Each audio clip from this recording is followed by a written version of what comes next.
Locked On Podcast Network presents Locked On Sports Today. The defending NBA champs came home trailing 2-0 against the Kings.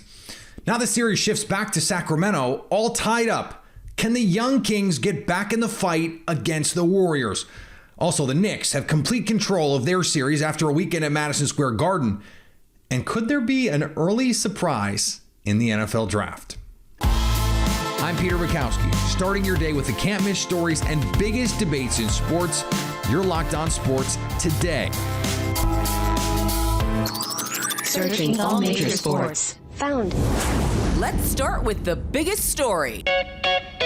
The Sacramento Kings came to the Bay Area up 2-0 in their Western Conference series with the Golden State Warriors. They will leave with the series all square at 2 apiece, 126-125 on Sunday afternoon. The Golden State Warriors survived. Harrison Barnes had a 3 late that would have won it, and it went begging. Matt George from Locked On Kings joins me now. And Matt, Warriors fans, it would have been easy for them to say, look, we're a different team at home. I don't know, these games feel pretty similar in terms of what we saw the first two versus the second two. What changed that changed the outcome? Well, first off, game 3 was abnormal compared to the first 3 in the sense that, one, it was a not a blowout, but it was a wide margin of victory, a comfortable margin of victory for the Golden State Warriors.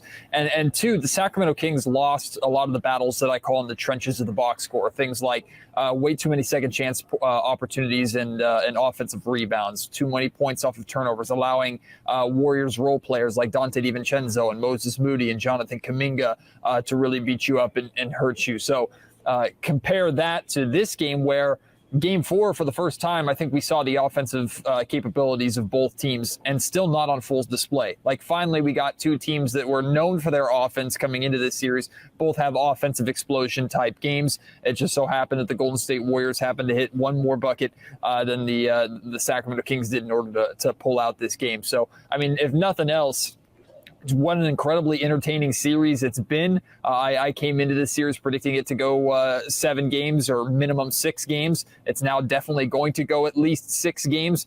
The home team has been the victor every single time so far in this series. The Kings need that trend to continue in Game 5 and not give the champs a chance to shut things down and clinch on their home floor in Game 6. But either way, this has been an absolute war between these two NorCal teams, and I know fans, not just in California, but hopefully around the NBA are taking appreciation for not just the quality of basketball, but especially how well the Sacramento Kings are playing, how hard they're making the defending champs work, and that the Kings absolutely belong on this stage. I mean, I will speak as a observer with no skin in the game. I have absolutely loved this series. It has been a blast to watch. If you had asked me what I thought the Kings needed to do to create some separation here, it would be to make more threes. They were getting good looks the first 3 games and not hitting them consistently. They shot 40% in this game, 14 of 35. Actually hit the same number of threes as the Warriors and still were not able to pull it out. So how can they find that separation? Where is that marginal advantage that they can tug on to take the 3-2 lead in Sacramento? Well, the Kings won, in particular, Game 2 off the backs of their defense.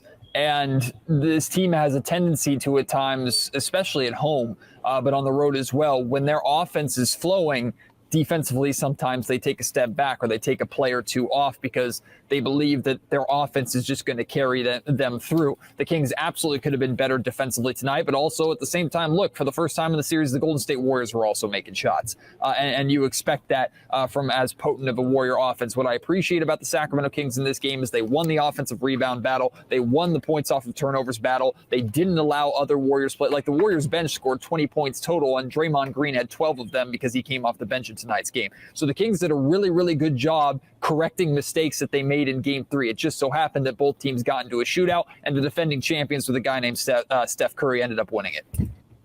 Yeah, what do you think the Kings can do to get Domantas Sabonis more involved as a scorer? Because he's been really held in check in this series, 14 points, 15 points, 12 points, and then he had the 124-point game in Game 3. How do they get him going a little bit? Yeah, it's a riddle that they're trying to figure out and unwrap a little bit. And I'll be honest with you, I came into this series saying that I didn't think the Golden State Warriors had any answer, period, for Domantas Sabonis. And I willingly admit that I disrespected Kevon Looney and what he brings to the table. Kevon Looney has been absolutely superb in this game. In this series thus far. He's doing everything that he can, as is Draymond Green, to make Domantas Sabonis work as hard as possible. The Warriors have an excellent game plan to where they're daring Sabonis to shoot anywhere above the free throw line, and for the most part, that gamble has paid off for them. They're not allowing him to establish his rhythm, and they're being very physical with DHOs and things like that, dribble handoffs, so that the Kings can't necessarily execute their offensive flow that they want through Sabonis like they've done so effectively throughout the course of the regular season. So what can the Kings do to unlock Domantas Sabonis? I think it's more of what they did today in the sense of spacing the floor, hitting outside shots, and bringing some of the attention off him. Stay up to date all year on the Sacramento Kings by subscribing to Locked On Sports Today and Locked On Kings on your favorite podcast app and on YouTube. Thanks for making Locked On Sports Today your first listen. Coming up, the Knicks are holding all the cards. Before we get to that, the Celtics are one win away from moving on. The NBA playoffs rage on, and there's no better place to get in on the action than FanDuel, America's #1 sportsbook. That's because right now, FanDuel is giving new customers a no-sweat first bet up to $1,000. That's up to $1,000 back in bonus bets if your first bet doesn't win. Just go to FanDuel.com/lockedon and sign up today to claim your no-sweat first bet. Then you can wager on everything from the money line to point spreads to which team will be winning the NBA title. Or you can check out the Lakers and Grizz tonight. LeBron and company looking to go 3 games to 1 up on Memphis. FanDuel has the Lakers favored by 4.5 over the Grizzlies. You can do all of this on an app that's safe, secure, and super easy to use. So don't miss your shot at a no-sweat first bet up to $1,000 when you join FanDuel today.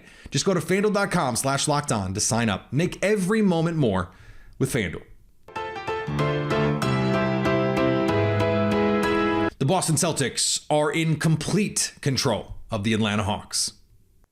It wasn't easy, but the Boston Celtics get that 3-1 series lead with that Game 4 win in Atlanta. I'm John Corrales of the Locked On Celtics podcast, and the key to this game was the rebounding. The Celtics getting 49-42 advantage over the Hawks, and Robert Williams was just a monster in there.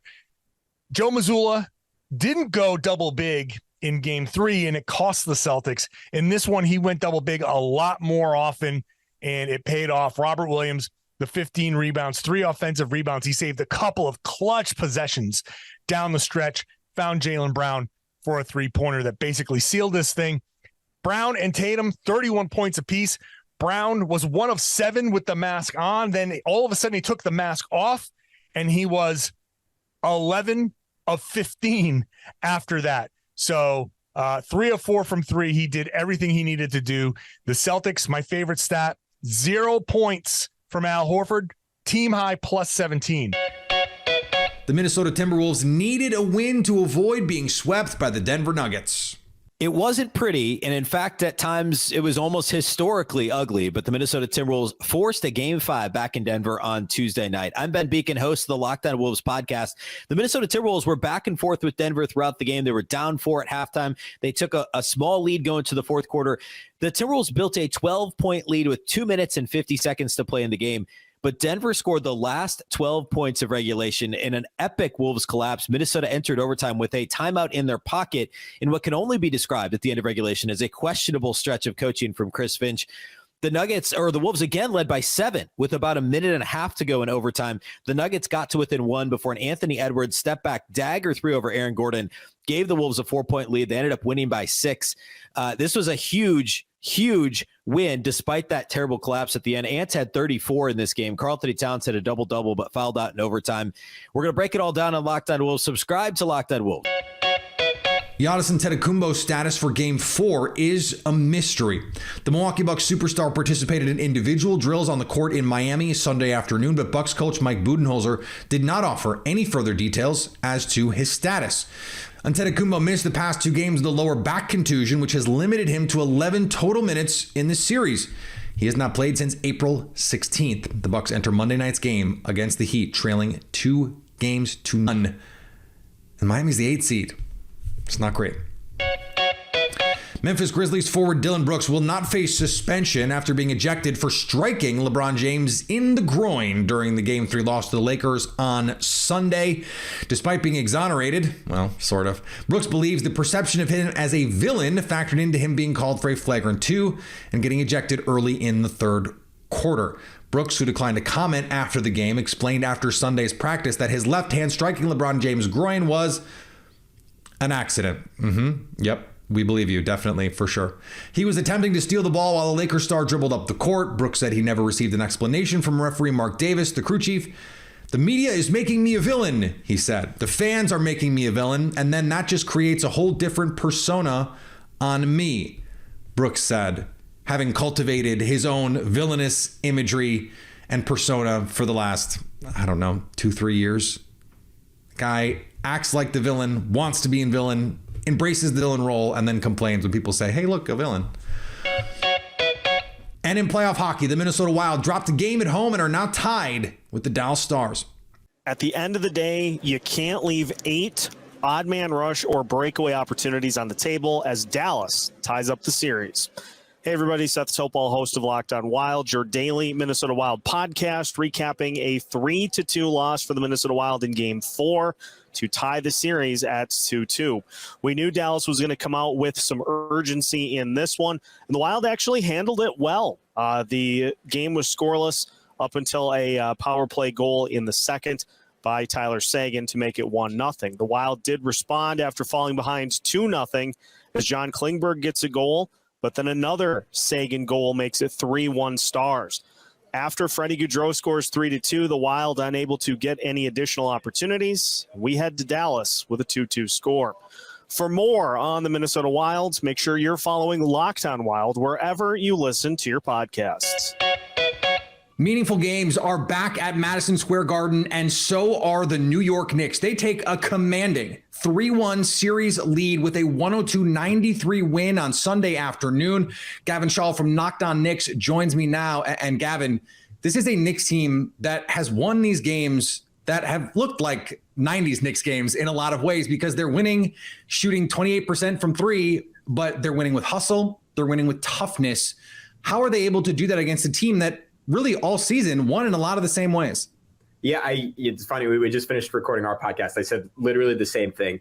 I think a lot of it comes down to their offensive rebounding, and 3 of these 4 games now controlling that aspect of the game. In this game, finishing with 17, Cleveland only had 7 of them, and that's a big time credit to Mitchell Robinson, who had 7 in this game, the best offensive rebounder in the NBA all season long. Had maybe the best half of his career in the first half of this game. That was really solid in the second as well. Obi Toppin playing with Julius Randle struggling, collecting 5. But I was really concerned, Peter, coming into this game without Quentin Grimes, who hasn't shot the ball well, but at the very least is a threat for the New York Knicks. They've been 10 points better per 100 possessions this series when he's on the floor. Wow. The way they were able to compensate for that is with Jalen Brunson cooking in isolation, Tom Thibodeau getting creative about how he's getting RJ Barrett going towards the basket. And I guess maybe the conjunction of those two, Brunson taking a lot of double teams, traps down the stretch, getting the ball out quickly and with composure, and allowing guys like RJ Barrett to just feast going downhill, or Josh Hart in those situations because Brunson gets him the ball and it's a 4-on-3 from there. And big time shout out to RJ, playing some of the best ball of his career and playing extremely unselfishly right now.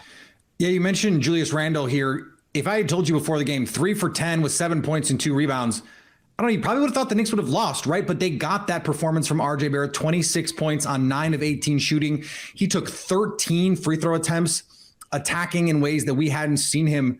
What was different for him in this one?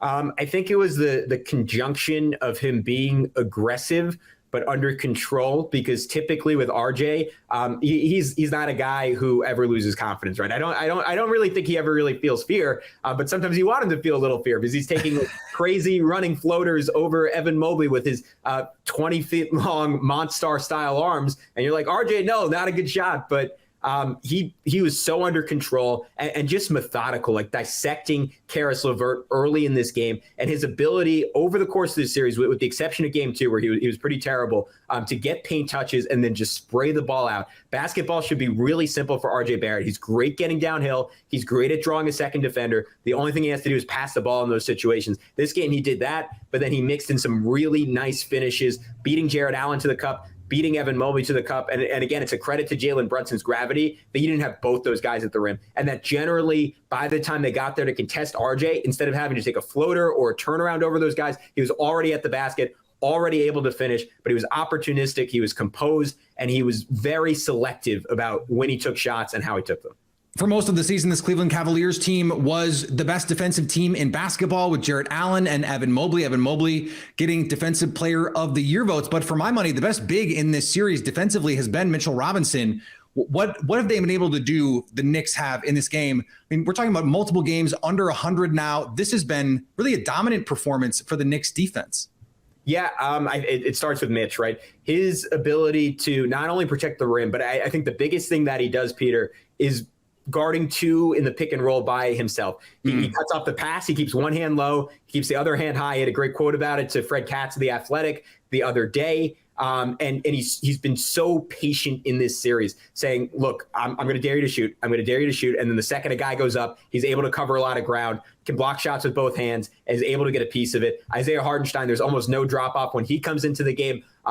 He had a steal and a block and helped defense after he switched off Jarrett Allen, stopped him twice, has been great rebounding the basketball, and then the connectivity on the perimeter. Stay up to date all year on the New York Knicks by subscribing to Locked On Sports Today and Locked On Knicks on your favorite podcast app and on YouTube. Coming up, there's a very early surprise in the first round of the Locked On NFL Mock Draft. So we all know ExpressVPN protects your privacy and security online, right? But there's something you might not know. You can use ExpressVPN to unlock movies and shows that are only available in other countries. If you're like me, you've run out of stuff to watch on Netflix, and this will change your world. Metaphorically, literally, I don't know the correct usage.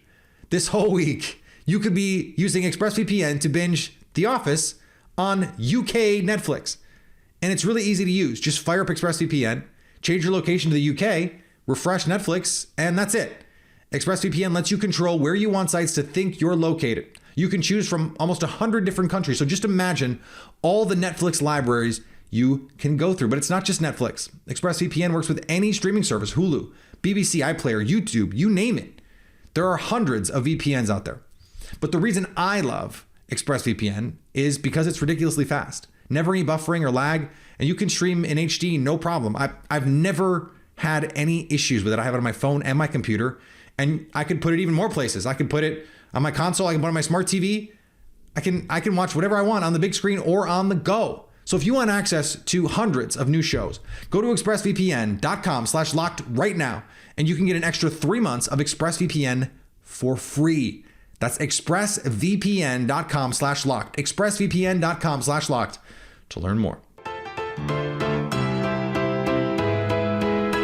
This could be a crazy year for quarterbacks in the early first round. Once you get to number 6, though, the Lions aren't necessarily looking for a signal caller. Locked On Lions host Matt Derry made an interesting choice for the Lions in this spot during our Locked On NFL Mock Draft special. With the number 6 pick in the Locked On Podcast Network NFL Draft, the Detroit Lions select Kalijah Kancey, interior defensive lineman from the University of Pittsburgh. Kancey is just a monster and really a disruptor in the middle. It's something that fits the mold with his high motor and with his effort and just his aggressiveness on the interior of Brad Holmes and head coach Dan Campbell for the Lions. Remember, it was many years ago that the Lions passed on the undersized Aaron Donald out of Pitt to take Eric Ebron. They won't pass on Kancey. Bit of a surprise for some people that they take him at number 6, but Kalijah Kancey, fitting a need for the Lions on the interior of that defensive line as a 3 technique and an interior defensive lineman, is now headed to Detroit to play alongside Aleem McNeil, Isaiah Buggs, and those guys with the Lions. Kalijah Kancey at number 6 to Detroit.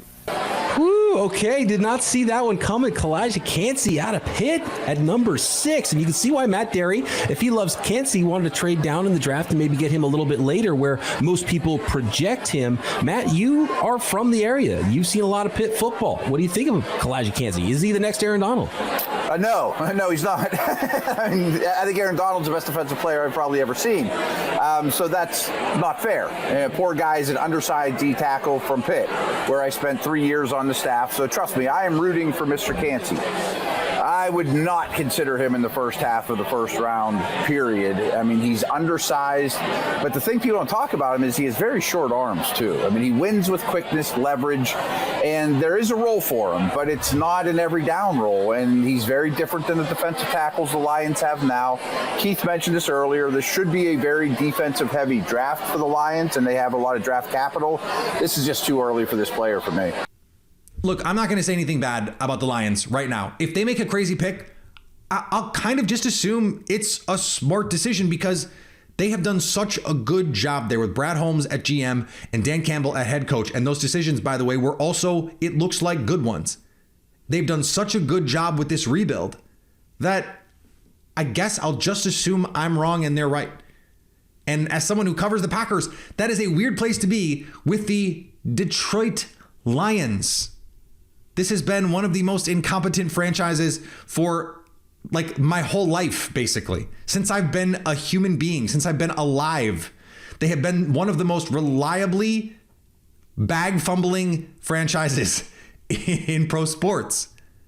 And that they're really doing a great job with this, it kind of turned my world upside down. So I have nothing to say. I have nothing to add. No criticisms. No notes. You can get ready for all of the draft drama with Locked On's Mock Draft Special. Hear from the local experts for each NFL pick and local college experts on the players being picked. That's Locked On NFL Mock Draft Special. Catch it on the Locked On NFL YouTube channel or on your favorite podcast app. And finally, the Boston Bruins love their goalie. After stopping 41 of 43 shots hurled at him on Sunday during Boston's 6-2 rout of the Florida Panthers, Bruins goalie Linus Ullmark got called for a game misconduct. Ullmark wanted to fight Panthers' Matthew Tkachuk. Multiple Bruins said after the game that Tkachuk was getting under their skin, and Ullmark's reactions were well received by the team. You know someone is agitating when the goalie wants to fight him and all of his teammates are like, yeah, man, go for it. Thanks for making Locked On Sports Today your first listen. Now go find your favorite team's Locked On podcast and make them your second listen. Coming up tomorrow, will LeBron James and the Lakers push the Memphis Grizzlies to the brink of elimination? So at least until tomorrow, stay locked on sports today. Locked On Podcast Network presents Locked On Sports Today. For more episodes of Locked On Sports Today, go to our video on demand. Click on sports at the top of your screen. There, you'll find past episodes of Locked On Sports Today, plus other Locked On shows on demand.